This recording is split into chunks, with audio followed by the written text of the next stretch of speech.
ജനാധിപത്യം അർത്ഥവത്താകണമെങ്കിൽ ജനാധിപത്യത്തിൻ്റെ എല്ലാവിധ അർത്ഥങ്ങളെയും ഉൾക്കൊണ്ടുകൊണ്ട് മനുഷ്യരാശിക്ക് മുന്നോട്ട് പോകണമെങ്കിൽ അധികാരം അടിത്തട്ടിലേക്ക് എത്തണമെന്നാണ് ഭരണഘടന വിഭാവനം ചെയ്തിട്ടുള്ള ഇന്ത്യയിലെ മഹാമനീഷികൾ പറഞ്ഞിട്ടുള്ളത്. 1950 രൂപീകൃതമായിട്ടുള്ള ഭരണഘടന, ആ ഭരണഘടനാ ശില്പികൾ ഇന്ത്യ രാജ്യം ഭരിക്കാൻ വേണ്ടിയിട്ടൊരു യൂണിയൻ ഗവൺമെൻറ്റിനെയും സംസ്ഥാനം ഭരിക്കുന്നതിന് വേണ്ടി സംസ്ഥാന ഗവൺമെൻറ്റുകളെയും അതിൻ്റെ താഴോട്ട് തദ്ദേശ സ്വയംഭരണ സ്ഥാപനങ്ങളെക്കുറിച്ചും അതിൽ വിശദമായിട്ട് പ്രതിപാദിച്ചു.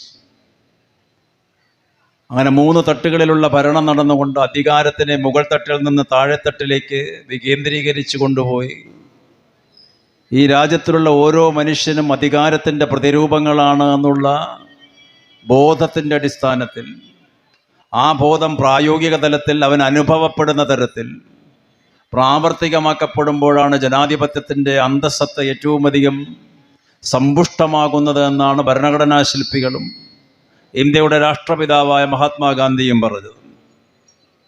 അപ്പോൾ ജനാധിപത്യത്തിൻ്റെ ഏറ്റവും ഉദാത്തമായിട്ടുള്ള മനോഹാരിത, അതിൻ്റെ ഭംഗി ആവിഷ്കരിക്കപ്പെടുന്ന തെരഞ്ഞെടുപ്പാണ് തദ്ദേശ സ്വയംഭരണ സ്ഥാപനങ്ങളിലെ തെരഞ്ഞെടുപ്പ്.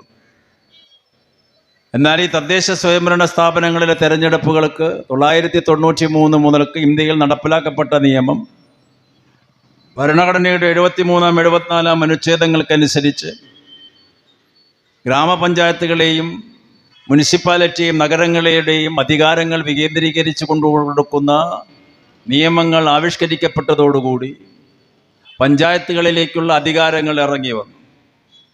ആ പഞ്ചായത്ത് സഭകൾക്ക് കൈകാര്യം ചെയ്യാവുന്ന എല്ലാ വിഷയങ്ങളെയും കുറിച്ചത് പറഞ്ഞു.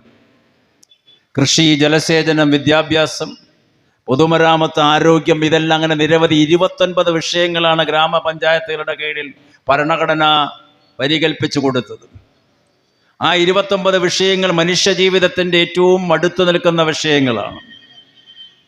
ഇന്ത്യ ഗവൺമെൻറ് ഈ രാഷ്ട്രത്തിൻ്റെ വൈദേശിക രംഗവും രാജ്യരക്ഷാ സംവിധാനവും ഒക്കെ നോക്കുന്നത് പോലെ ആ ബാക്കിയെല്ലാതും വ്യത്യസ്ത മേഖലകളിലേക്ക് വികേന്ദ്രീകരിച്ച് കൊടുക്കുന്നതിൻ്റെ ഫലമായിട്ടും, അതുപോലെ രാജ്യത്തിലെ സംസ്ഥാന ഗവൺമെൻറ്റുകൾ കൈകാര്യം ചെയ്യുന്ന പ്രധാനപ്പെട്ട വകുപ്പുകൾ ഒരു വശത്ത് നിൽക്കുമ്പോഴും ആ സംസ്ഥാന ഗവൺമെൻറ്റുകൾ താഴെത്തട്ടിലേക്ക് അധികാരമെത്തിക്കുന്നതിന് വേണ്ടി കൃഷി, വിദ്യാഭ്യാസം, ആരോഗ്യം, പൊതുജനാരോഗ്യം തുടങ്ങിയിട്ടുള്ള 29 മേഖലകളിലേക്ക് അധികാരത്തിനെ വികേന്ദ്രീകരിച്ചു.